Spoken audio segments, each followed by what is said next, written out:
My name is Aimon Syeda. I was born in Pakistan, but I've been in Canada since I was like 3, so I've been here pretty much my whole life. I'm like in between. It's kind of odd. When I go back, they're like, "Oh, you're Canadian," but when I'm here, they're like, "Oh, you're not Canadian." So it's like just trying to figure out where is that middle. In I guess in middle school, high school, beginning of high school, my mom was kind of like, "Hey, you're like kind of age. You could wear the hijab if you want." She told me to try it out. So I showed up to school one day wearing it, and everybody was like, "What's going on?"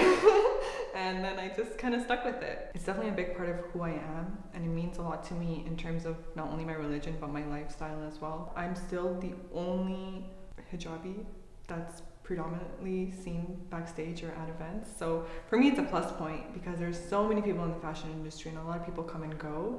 But for people to be able to remember me just because of what I'm wearing, it's great because they'll come up to me at events and be like, "Oh my god, I remember you from this event," or like, "I saw you," or "I always see you but I've never met you." And I might not know who they are, I might not have seen them because they blend in, but they'll remember me. So it works for me really well because I'll make that connection. I think not only in our community but in the community at large, there's a stereotype of Muslim women and what they can do and what they can't do. So me working with men might seem very odd to a lot of people, but it's just normal work, like office work. So I'm a stylist, so I'll go pick the clothes, or if I'm doing the creative directing, I'll pick the team members and the direction, and we'll go with it. When people first see me, they're very like, "Oh, like you're in the fashion industry? Like, how do you work in the fashion industry? You wear a hijab." And I'm like, why should that matter?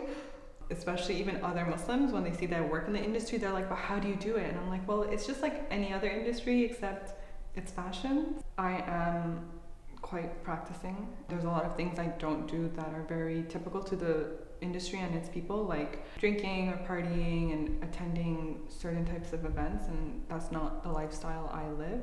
So I think it's always interesting when people are like, "Oh yeah, like we're gonna go for a drink," and I'm like, "I don't drink," and they're like, "What? But you work in the fashion industry," and I'm like, "Yeah, but I don't drink." So it's just kind of like figuring out how to kind of say that that's not the lifestyle you live, or that's not something you do, and being able to explain yourself because people will constantly be asking me again and again. So it's confusing, but if you know where you stand and you can represent yourself, then it's just you're you and you're doing what you are in the industry. In Canada, there's like so many different people and cultures and religion, and you can really just practice or be whoever you want, whereas in other countries it's much more defined. There's a lot more rules. Like when I went back to my country, there was like 90% of the country is Pakistan and they follow a certain style, whereas here there's no 90%.